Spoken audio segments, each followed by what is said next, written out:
No fue una decisión. Nadie firmó un contrato. Nadie dijo en voz alta: tú vas a sostener a todos. Pero un día, sin ceremonia, sin anuncio y sin pedir permiso, empezó a pasar. Primero fue algo pequeño, un recibo que no alcanzaba, una llamada incómoda, una transferencia rápida mientras las cosas se arreglaban. Nada grave, nada definitivo, solo un gesto familiar, de esos que parecen amor porque nacen de la urgencia. Y ese gesto se convirtió en sistema. Hay alguien que revisa su cuenta bancaria más veces por los demás que por sí mismo. Alguien que no calcula cuánto puede ahorrar, sino cuánto le van a pedir. Alguien que no organiza su futuro, organiza emergencias ajenas. Ese alguien no se siente explotado al principio, se siente responsable. Y ahí empieza la trampa, porque cuando el dinero se mezcla con la familia, ya no es solo dinero, es lealtad, culpa, gratitud, historia, miedo a decepcionar y una versión de ti que no puedes traicionar sin sentir que estás fallando como persona. Él no era rico, era el que resolvía. 30 y tantos años, trabajo estable, ropa sencilla pero cuidada, cansancio escondido debajo de una apariencia tranquila. En la familia tenía un lugar muy claro, el que podía, el que encontraba forma, el que no hacía muchas preguntas, el que decía déjame ver, aunque ya supiera que tendría que tocar sus ahorros, atrasar algo suyo o usar la tarjeta para cubrir lo que nadie más podía cubrir. Al principio, ayudarlo hacía sentirse importante, no por vanidad, sino por pertenencia. En una familia donde casi todo se resolvía con sacrificio, ser útil era una forma de ser amado. Y durante un tiempo él confundió esa utilidad con valor. Cada transferencia le daba una identidad, cada favor lo convertía en alguien necesario. Cada emergencia resuelta le confirmaba que su lugar estaba asegurado. Pero lo que nadie le explicó es que ser necesario también puede volverse una prisión. La familia no lo llamaba banco. Nadie usaría una palabra tan fría. Le decían responsable, bueno, bendecido, fuerte. Le decían que Dios le había permitido estar mejor para ayudar. Le decían que la familia siempre se apoya. Y todas esas frases sonaban nobles, hasta que empezaron a pesar más que cualquier deuda. Cada mes había algo, un medicamento, una cuota atrasada, una reparación, una compra de supermercado, un recibo de luz, una deuda vieja que alguien no pudo pagar, un favor pequeño que luego se repetía. No eran grandes cantidades, ese era el problema. Si hubieran sido enormes, tal vez habría dicho que no antes. Pero eran montos manejables, cantidades que cabían en una excusa. Y lo manejable, repetido durante años, puede destruir igual que una gran pérdida. Una noche, después de cobrar, abrió la aplicación del banco. Primero separó alquiler, comida, transporte y un pago pendiente. Después miró lo que quedaba. No era mucho, pero era suyo. Al menos eso pensó. Entonces vibró el teléfono. Un nombre familiar, un mensaje corto. ¿Puedes ayudarme con algo? No había detalles, no hacía falta. Él ya sabía, siempre sabía. Y antes de pensar si podía, ya estaba pensando cómo resolver. Ese es el patrón. No hay espacio entre la petición y la respuesta. No hay pausa, no hay límite, solo reacción. Y esa reacción con el tiempo se entrena, se refuerza, se espera. Porque cuando alguien siempre dice que sí, los demás dejan de preguntarse si puede, empiezan a asumir que debe. Si esta historia te está tocando una parte incómoda, quédate. Rico. Por fuera no hablamos de dinero para juzgar a nadie, sino para entender esas heridas familiares que se disfrazan de ayuda. Suscríbete si quieres seguir viendo documentales sobre dinero, culpa, apariencia y presión económica con más verdad que vergüenza. Con el tiempo algo empezó a cambiar. No en la familia, en él. Empezó a cansarse, pero no lo decía. Empezó a sentir presión, pero la escondía. Empezó a notar que su vida no avanzaba, pero no sabía cómo detener un sistema que él mismo había ayudado a construir, porque ahí estaba la parte más difícil de aceptar. No era solo que los demás dependieran de él también dependía de ser necesario. Ser el que salva da sentido, ser el que sostiene da valor, ser el que resuelve evita enfrentarse a una pregunta dolorosa. ¿Quién soy si no estoy cargando a nadie? Por eso seguía, aunque le pesara, aunque lo dejara sin margen, Aunque tuviera que decirse este mes me organizo, mientras su propio futuro quedaba siempre para después. Hay una escena que se repite en muchas familias. Una mesa común, platos servidos, conversación normal. Alguien menciona un problema económico. No lo pide directamente, solo lo deja caer. Un silencio breve atraviesa la mesa. Algunas miradas se cruzan. Después, casi sin moverse, todos terminan mirándolo a él. No con agresividad, no con maldad, solo con esa expectativa silenciosa que pesa más que una orden. Y él entiende, siempre entiende. En esa mesa no responder sería romper una identidad completa. Sería pasar de el bueno a el cambiado, de el que ayuda a el egoísta, de el orgullo de la familia a el que ahora se cree más que los demás. Nadie lo dice así, pero él lo escucha igual, porque la culpa familiar no necesita gritar. A veces basta con un silencio. Entonces paga, transfiere, resuelve, y todos respiran. Pero él no. Él se queda con una mezcla extraña de alivio y resentimiento. Alivio porque evitó el conflicto. Resentimiento porque otra vez pospuso algo suyo. Y ese resentimiento le da culpa. Y la culpa lo empuja a ayudar de nuevo. Así se cierra el círculo. Lo más cruel de ser el hijo banco es que muchas veces nadie ve el sacrificio completo. Ven la transferencia, no la renuncia. Ven que resolviste, no que dejaste de ahorrar. Ven que pudiste, no que te endeudaste. Ven tu sueldo, no tus miedos. Ven tu estabilidad, no la cantidad de veces que miras tu cuenta con ansiedad después de ayudar. Y por eso el personaje se vuelve invisible detrás de su función. Ya no le preguntan qué quiere construir, le preguntan si puede ayudar.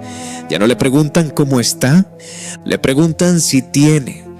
Ya no se acercan siempre por cariño, a veces se acercan por necesidad. Y aunque esa necesidad sea real, duele reconocer que tu presencia empieza a sentirse más valiosa cuando viene acompañada de dinero. Una tarde canceló una cita médica porque había enviado dinero para una emergencia familiar.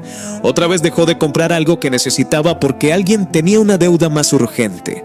Un diciembre decidió no viajar, aunque llevaba meses deseándolo, porque en casa esperaban que ayudara con gastos. Nadie lo obligó con una pistola. Esa es la parte confusa. Lo obligó el amor, la costumbre, la imagen que tenía de sí mismo y el miedo a ser visto como alguien que abandonó a los suyos. La presión familiar por dinero rara vez se presenta como abuso, muchas veces se presenta como necesidad, y esa necesidad puede ser legítima. Pero cuando una persona queda atrapada sosteniendo lo que todos deberían cargar de forma más equilibrada, el amor empieza a deformarse, ya no une, absorbe. Si alguna vez sentiste que tu vida se detiene mientras resuelves la de otros, deja un like, no como queja, como una pequeña señal de reconocimiento para todos los que están cansados de parecer fuertes. El punto de quiebre no siempre es una gran traición. A veces es una llamada más, un mensaje más, una petición más cuando ya no queda nada emocional dentro. Ese día, él estaba sentado en su carro, en un estacionamiento casi vacío, mirando el volante sin encender el motor. Había salido del trabajo tarde, tenía hambre, sueño y una sensación de estar llegando tarde a su propia vida. Entonces llegó el mensaje. Necesito que me ayudes hoy, es urgente. Lo leyó varias veces. Antes su cuerpo habría reaccionado solo. Abrir banco, revisar saldo, calcular, transferir, avisar, callar. Pero esa noche no hizo nada. Se quedó mirando la pantalla como si por primera vez entendiera que entre la petición y la respuesta podía existir una pausa. Esa pausa fue pequeña, pero fue una revolución. Porque ahí apareció algo que había estado ausente durante años. La posibilidad de elegir, no de dejar de amar, no de volverse frío, no de abandonar a nadie. Elegir. Preguntarse, ¿puedo? ¿Quiero? ¿Me corresponde? ¿Qué estoy sacrificando otra vez? ¿Cuántas veces he llamado responsabilidad a mi incapacidad de poner límites? No respondió esa noche, no por castigo, por cansancio, y el silencio habló más que cualquier explicación. Al día siguiente llegó otro mensaje, más directo, más insistente, más emocional. Ahí apareció la verdadera moneda del sistema, la culpa. Porque en estas dinámicas el dinero solo es la superficie. La culpa es lo que mantiene funcionando todo. Si das, eres bueno. Si dudas, eres ingrato. Si pones límite, cambiaste. Si dices que no, olvidaste de dónde vienes. Él leyó el mensaje y sintió esa punzada en el pecho. Quiso corregirse, quiso escribir, está bien, veré cómo hago. Quiso volver a ser el de siempre, el confiable, el fuerte, el que no decepciona. Pero algo dentro de él ya no pudo obedecer con la misma facilidad. Respondió, no puedo esta vez. 4 palabras, simples, limpias, incómodas. Del otro lado hubo silencio, después una respuesta fría.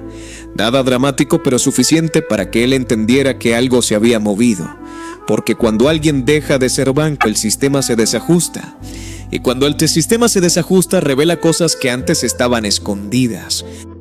Revela quién te quería libre y quién te quería disponible. Quién entendía tu esfuerzo y quién solo contaba con tu bolsillo.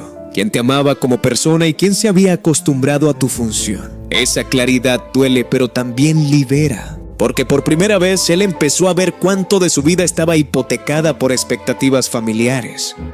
Los días siguientes fueron extraños. No hubo una pelea abierta, hubo distancia, comentarios secos, llamadas menos cálidas, frases lanzadas como piedras pequeñas. Uno sabe con quién cuenta. La familia ya no es igual. Cuando la gente mejora se olvida.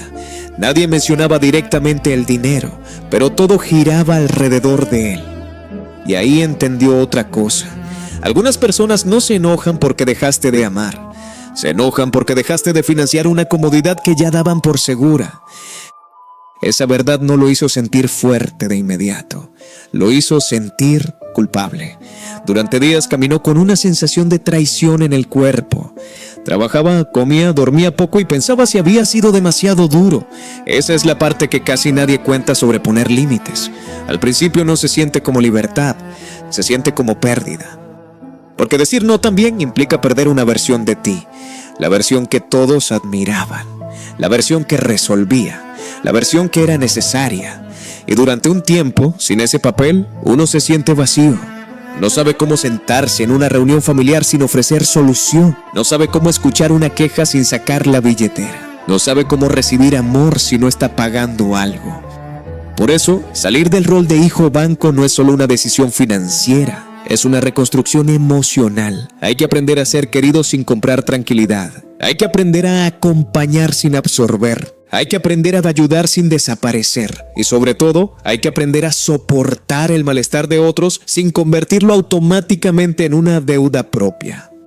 Él empezó con límites pequeños. No podía resolver todo. No iba a prestar si eso implicaba endeudarse. No enviaría dinero sin saber para qué. No respondería a peticiones de madrugada. No financiaría problemas repetidos sin conversación real. No se castigaría por tener metas propias. Parecen reglas frías, pero para alguien que vivía disponible, eran actos de supervivencia.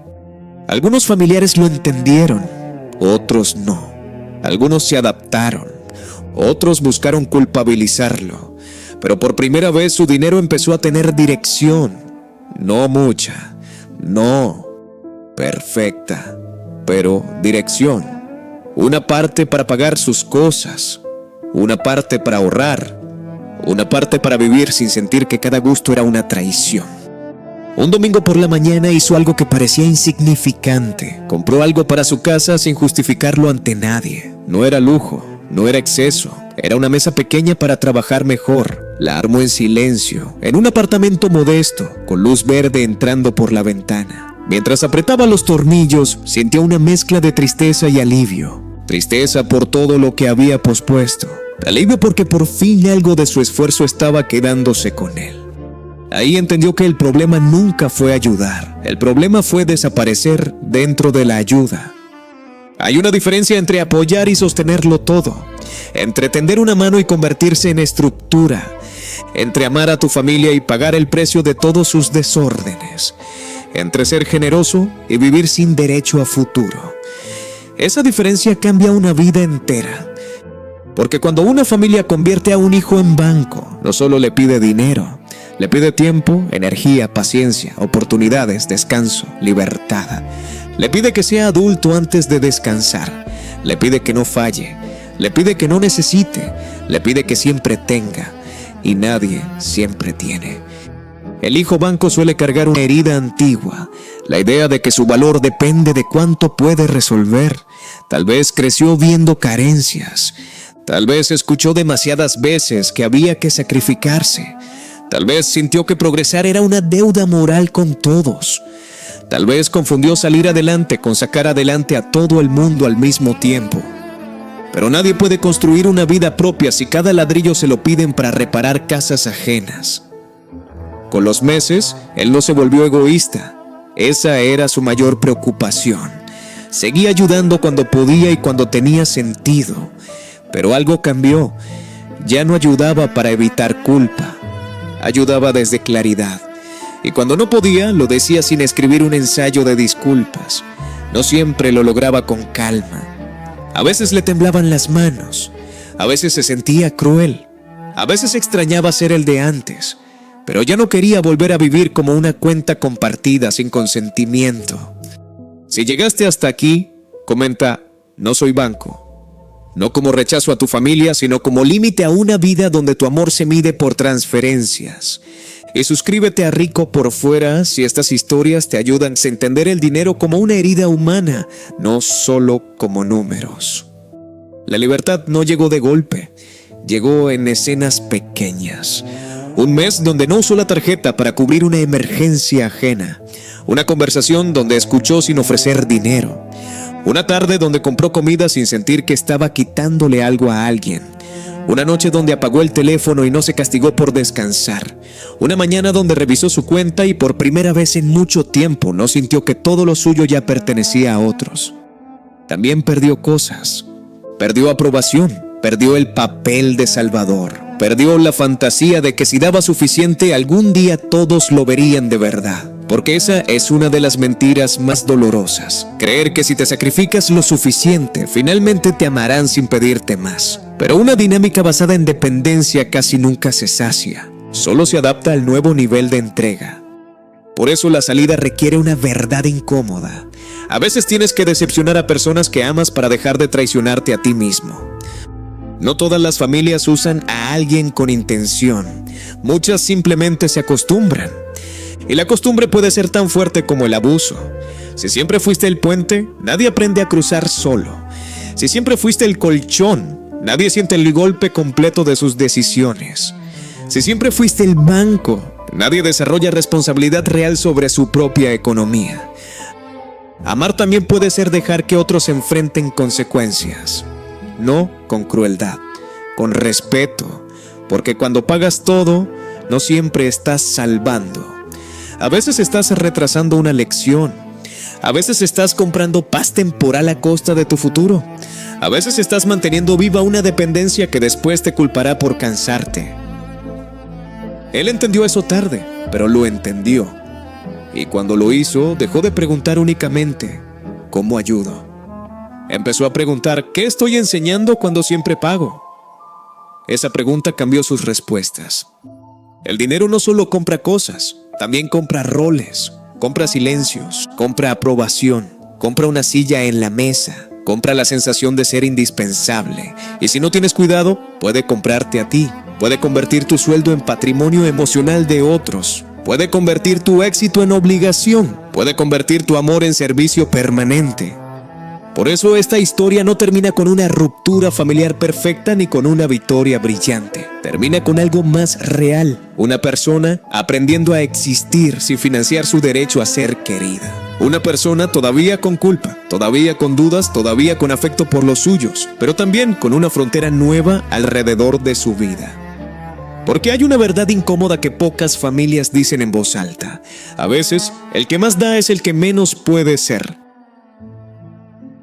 Y dejar de ser eso no es traicionar, es sobrevivir. La pregunta no es si puedes ayudar. La pregunta es si estás pagando con tu vida algo que nunca debió costarte tanto. Si cada vez que alguien te llama sientes que viene una deuda. Si tu sueldo desaparece antes de que puedas soñarlo. Si tus planes siempre quedan después de las urgencias de otros. Si te da miedo decir no porque crees que dejarán de quererte. Tal vez el problema no es tu falta de generosidad. Tal vez el problema es que te enseñaron a confundir amor con disponibilidad financiera.